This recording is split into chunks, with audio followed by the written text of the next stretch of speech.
começando mais um Casa das Palavras, o programa de livros da TV Câmara.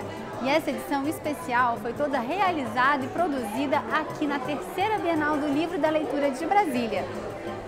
Essa edição do evento foi realizada nos 10 últimos dias de outubro de 2016 no estádio Mané Garrincha, aqui em Brasília, com estimativa de público de 300 mil pessoas e a presença de 70 mil alunos da rede pública de ensino. Foi nesse ambiente pulsante de cultura que a gente realizou as entrevistas do nosso programa.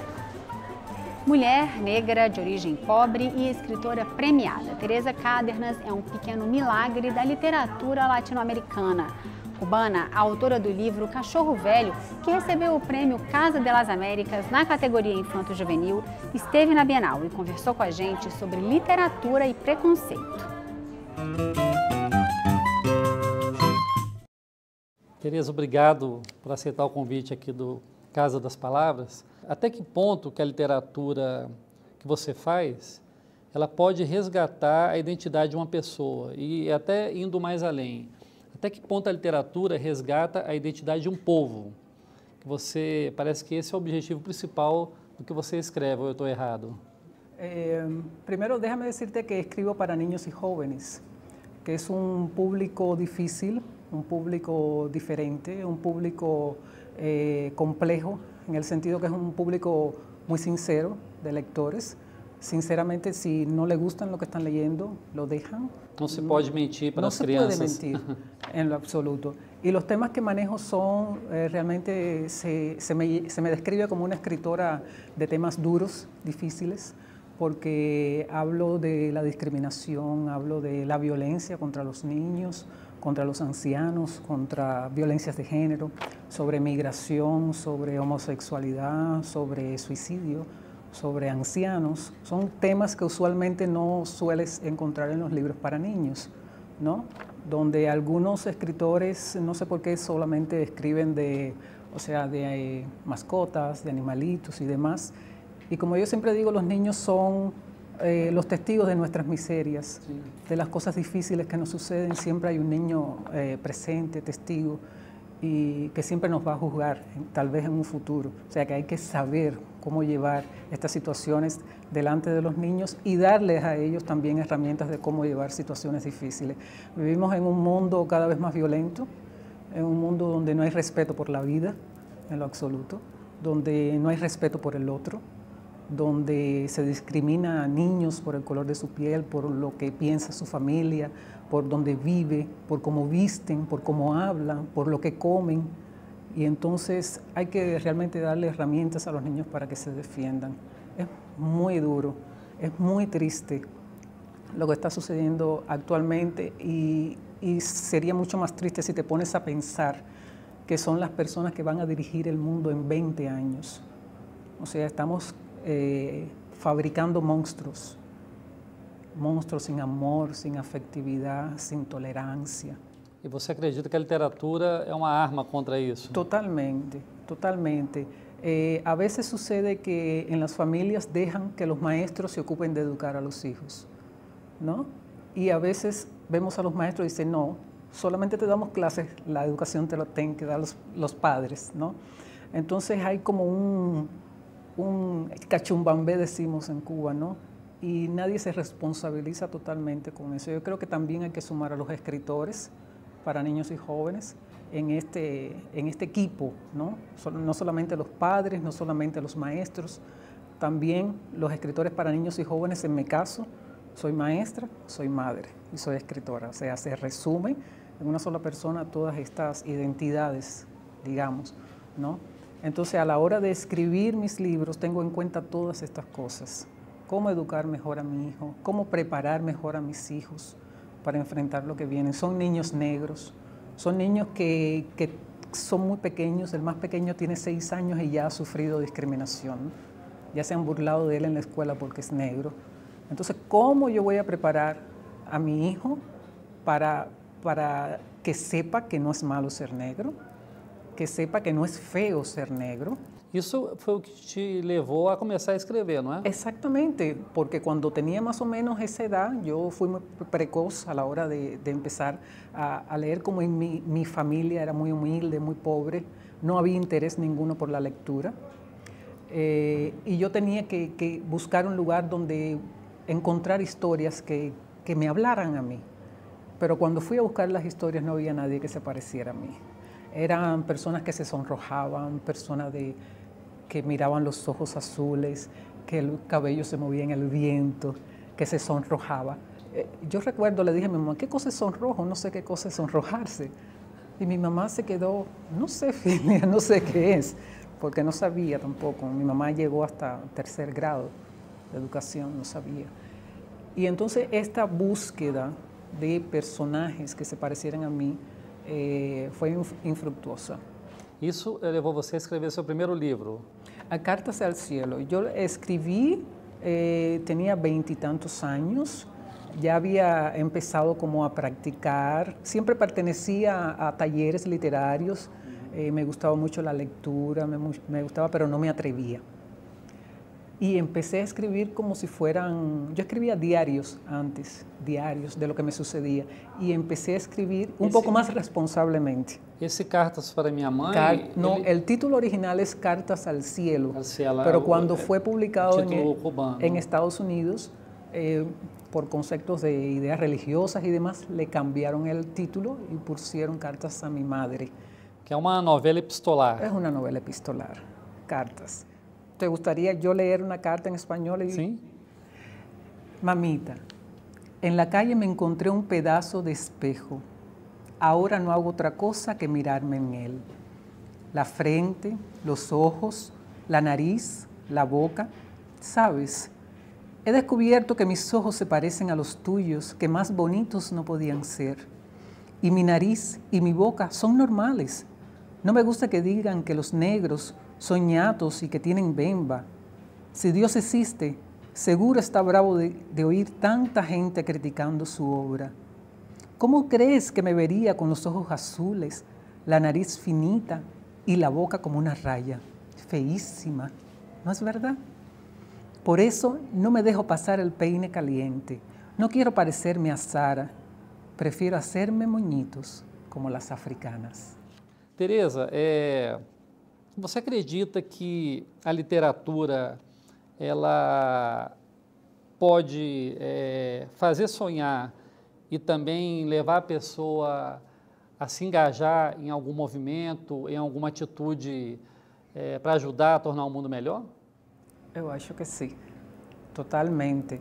Yo creo que los libros, los escritores tienen el poder de cambiar las mentes, por eso somos peligrosos, el poder de cambiar mentes, de sugerir opciones diferentes, de traspasar límites, de cruzar fronteras, de llegar a otros pueblos. Por ejemplo, algunos de mis libros han sido muy bien aceptados en Corea del Sur, que es un país totalmente diferente.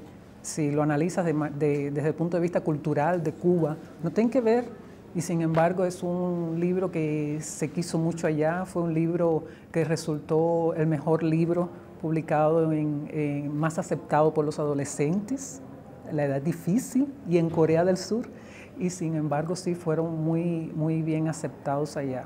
Sí, es un poder fuerte que tenemos los escritores. En mi caso particular, no solamente es para llegar a las personas, no solamente es para que sepan lo que pienso, no solamente es para cambiar las mentes, es también para ganarme los frijoles, como digo yo. Con eso como yo, comen mis hijos, con eso ayudo a las personas que amo y con eso quisiera quedar en las personas que me leen, que se identifiquen com mis histórias. Jovens e crianças gostam muito de tecnologia. Você acha que a tecnologia é uma aliada ou é uma inimiga da literatura? Bueno, yo recuerdo, no estaba nacida, pero cuando surgió la televisión muchos se preocuparon si era el final del cine y no pasó nada. Yo creo que no pasa nada tampoco.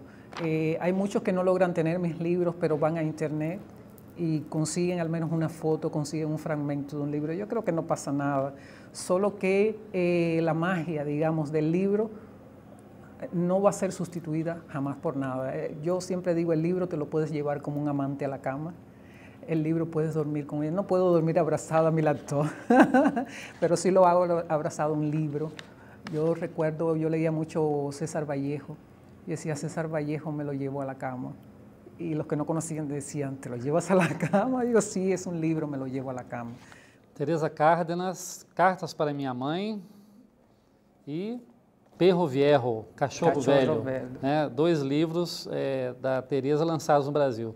Teresa, muito obrigado por vir ao Casa das Palavras e boa sorte aí na sua empreitada de divulgar a literatura cubana ao redor do mundo. Obrigado, viu? Es un placer para mí estar aquí en la Casa de las Palabras. Es mi casa.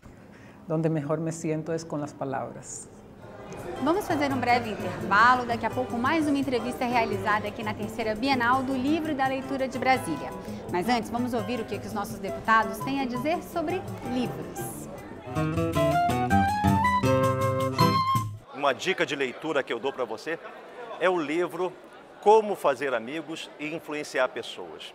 Para você ver, esse livro do autor Dale Carnegie é a terceira vez que eu estou lendo.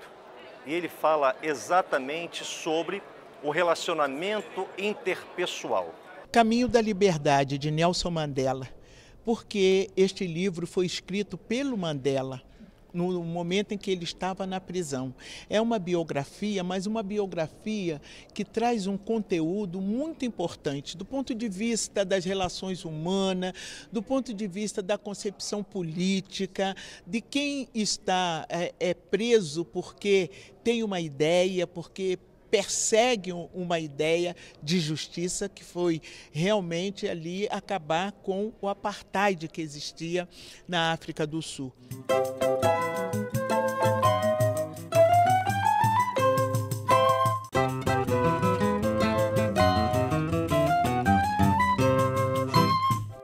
Estamos de volta com o Casa das Palavras. Essa edição foi inteiramente gravada aqui na terceira Bienal do Livro e da Leitura de Brasília.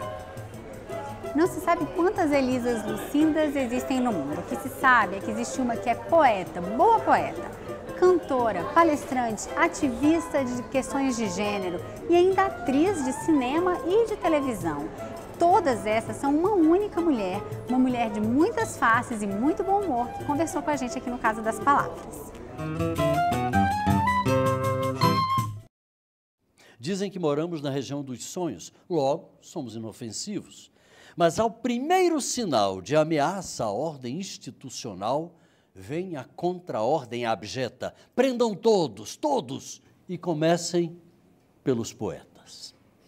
Elisa Lucinda, é verdade, por que poeta é perigoso quando o senso comum diz que, como eu disse aqui nesse texto que escrevi, inclusive em homenagem a você, a gente é inofensivo? Eu vou responder com um texto da Adélia Prado, a quem eu estou representando no teatro nesse momento. Por que os governos autoritários, opressores, odeiam os artistas, os poetas, os escritores? Por quê? Porque eles sabem que através da obra dos artistas eu posso enxergar que o rei está nu. Porque é um desvelamento da realidade. Quem se abre para a arte e para a sensibilidade está aparelhado a enxergar que o rei está nu. Por isso, nenhum rei vai me enganar, nenhuma autoridade, nenhum presidente, nenhum governo vai me enganar. O rei que faça seus sarcófagos.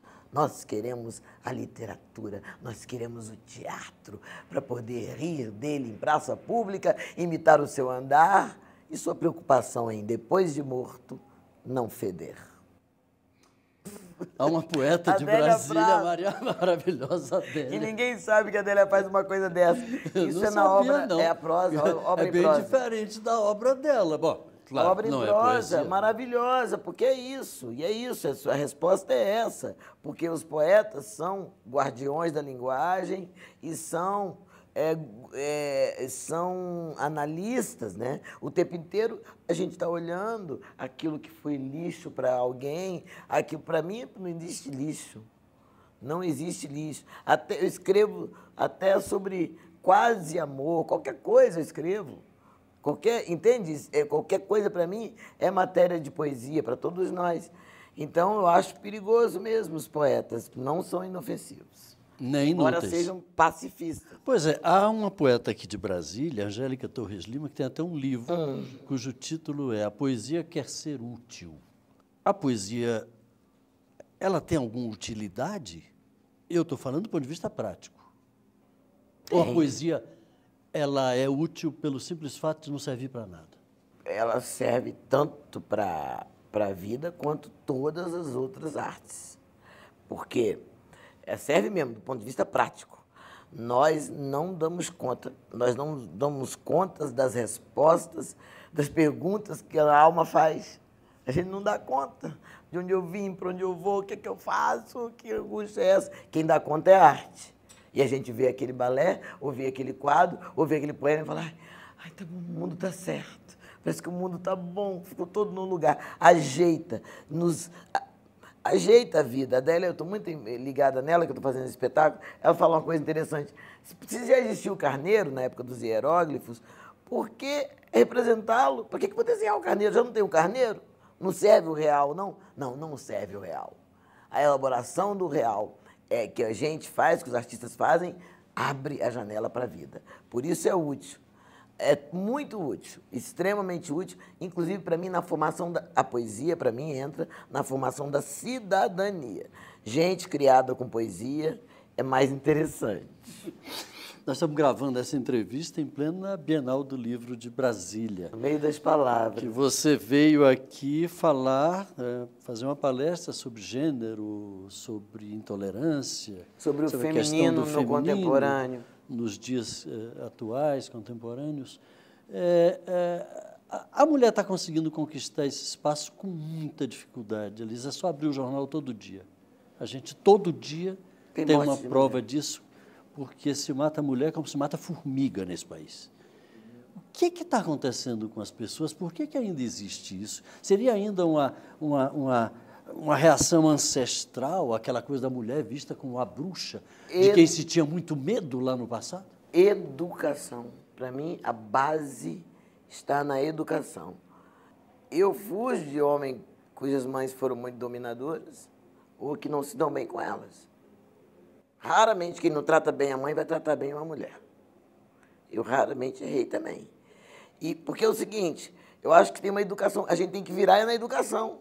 Será que você, que é um poeta, é uma pessoa ousada, criou suas filhas, ou criou-se, não sei se você tem filha e tal, mas como é que você tratou as pessoas mais jovens que passaram sempre, a gente sempre educa alguém, será que você tratou de uma maneira careta? Isso que aconteceu, os filhos de 1964, os filhos daqueles revolucionários foram criados machistamente.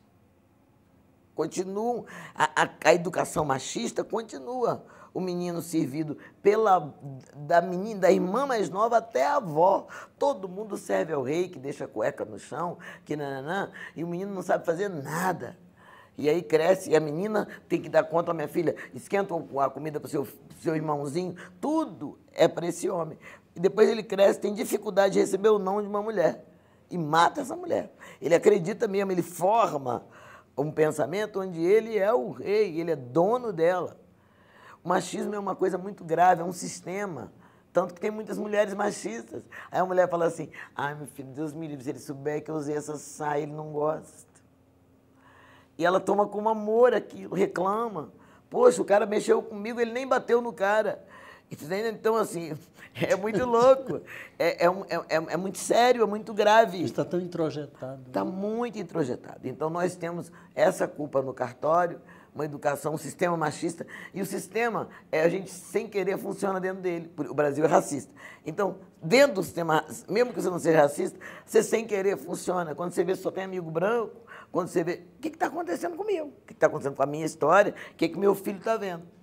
Entende? E aí o filho começa, será que o filho também vai pensar, como é que ele vai casar com uma negra? Meu pai, meu irmão, meu tio, não se vê isso.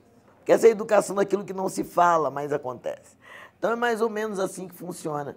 A mulher é uma novidade no sentido de que o olhar dela muda muito a relação do meio de trabalho, né?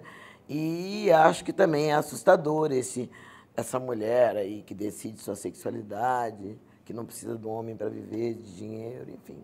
muitas coisas. Hoje Você o bicho está de livro novo na Praça Elisa de Lucina, resguardo. Vozes Guardadas. Você está de Ô, resguardo? meu amor, você está na televisão, meu Que amor. bonitinho. Muito bonitinho. Estou apaixonada por ele. Mas Essa é minha casa em Mas Itaúna. é um bebezão. Quantas páginas tem aqui?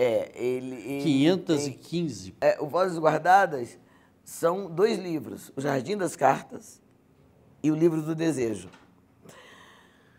Os 2 livros num só volume, que eu escrevi reuni essa poesia e saíram esses 2 livros nesses últimos 11 anos. Engraçado o título. Eu estava na aula de música, cantando, e meu professor pediu para eu cantar uma canção, num tom que eu nunca tinha cantado.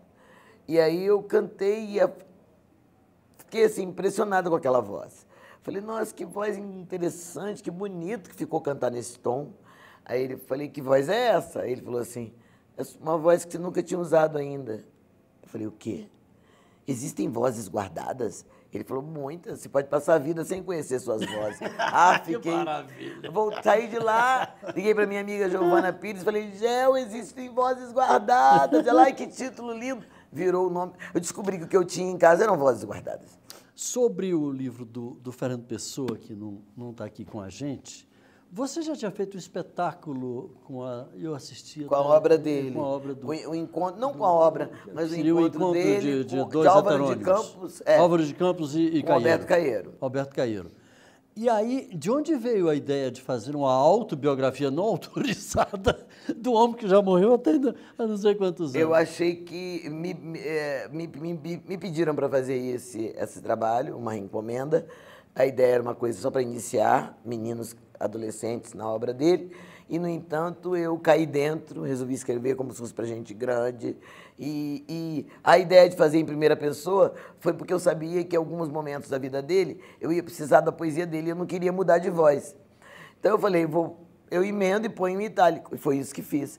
Mas ele é um cara que eu acho que pouca gente conhece, o homem, Fernando. O cara, o piadista, é esse cara que eu peguei. É esse cotidiano, fumador de ópio. Que tomava uns tragos na Brasileira, né? Lá e tomava em vários lugares, né? E então, é esse ambiente, as pessoas piram com o livro, graças a Deus, adoram. Quando vai terminando, liga o Moraes Moreira, falou, eu não quero que acabe, ligou para mim, o que eu faço? Falei, volta para o penúltimo capítulo. A Elisa é uma pessoa deliciosamente doida. Ela fez uma dedicatória para ela mesma. Olha só, para Elisa Lucinda, companheira querida de longa data. Você se dedica às coisas assim porque você se gosta muito, né? Nesse caso, eu achei que eu merecia mesmo, sabe? Foi feito numa hora muito difícil, essa finalização vou estrear em novembro, essa peça que exige muito de mim, né? Minha geração, as atrizes da minha geração nessa hora procuram fazer, nessa hora que vão envelhecendo, procuram fazer peças onde elas sejam mais jovens. O teatro tem muito essa possibilidade, eu posso fazer uma menina de 10 anos no teatro, né? Mas eu fiz um caminho inverso, fazer uma mulher de 80 e sem estereótipo de velhinha coroca, que é tudo que a Adélia não é. E eu estou fazendo ela, uma mineira, macia, delicada, muito diferente de mim em muitas coisas e muito católica, erótica no catolicismo. Estou viajando e está me exigindo muito como atriz, muito mesmo. E no meio disso eu tinha esse livro para finalizar. Não foi mole, mas estou feliz da vida. Então, quando eu veio, falei, é seu, Elisa, parabéns. Fiz o que minha mãe faria. Muito bem, minha filha, que bonitinha. Me daria uns beijos. Eu faço o que não se faz mais. Para finalizar, um poema do livro, que ela fez questão de escolher e colocou aqui na 4ª capa. A Ilha. Na solidão da existência, nado firme na batida das águas, corpo revolto à mercê da decisão das ondas, ou destilando coragem no desespero das braçadas. É noite. Ainda bem que os versos são claros, me ancoram, me falam, me salvam, me beijam na boca, o beijo longo da salvação. Me devolvem o ar, a vida, a trilha. O poema é para mim terra firme, como é para o náufrago a ilha. Elisa, muito obrigado. Sucesso meu com o teu amor, livro. muito obrigada. É sempre também. bom estar contigo. Que delícia, dá vontade de não acabar a conversa. É recíproco. Mas eu falei primeiro. A terceira Bienal do Livro e da Leitura foi realizada bem ali no estádio Mané Garrincha, que foi construído em 2014 para a Copa do Mundo e hoje é utilizado aqui em Brasília para vários eventos culturais, shows de música, eventos esportivos. E agora o Casa das Palavras vai ficando por aqui, mas não sem antes a gente compartilhar com você mais uma boa notícia do mundo da literatura. Essa matéria foi publicada no Estado de São Paulo de 23 de setembro de 2016, em meio à crise, a vez da Livraria Independente. Conta a história da tradicional livraria Leonardo da Vinci no Rio de Janeiro, que depois de passar um tempo com as portas fechadas, foi reaberta com uma proposta inovadora. O livreiro, que tem uma excelente seleção de livros, escolhe os livros para os seus leitores, embala esses livros em papel craft e é só depois da compra, só quando chega em casa, que o leitor descobre que livro que ele de fato comprou. A gente vai ler um trechinho do que diz o livreiro Daniel Bandeira Lousado nessa matéria, em que ele rejeita o título de herói, de romântico que teria salvado a livraria da Vinci de virar, segundo a matéria diz, mais uma farmácia. O futuro é das livrarias independentes, diz ele. Vejo muitas lojas que são assépticas, que são apenas mais do mesmo. A da Vinci vai permanecer, mas não porque chegou um salvador. Não há heroísmo, há racionalidade capitalista e uma forte identidade. E agora a gente aproveita para indicar um livro para vocês, A Publicidade Gay no Brasil, do Silêncio à Conexão, de Jorge Tadeu Borges Leal. Esse professor universitário e publicitário faz um estudo de como a publicidade lida com esse tema do gay no Brasil. E assim chegamos ao fim de mais um programa. Críticas, sugestões, comentários podem ser enviados para o nosso e-mail casadaspalavras@câmara.leg.br ou então também pelo telefone no 0800 619 619. Lembrando que você pode assistir este ou outros episódios do nosso programa pelo site www.câmara.leg.br/Casa das Palavras. Antes da gente terminar, a gente deixa vocês com uma frase do grande Graciliano Ramos, autor de Vidas Secas. A palavra não foi feita para enfeitar, brilhar como ouro falso. A palavra foi feita para dizer. Muito obrigada pela sua audiência. Até a próxima.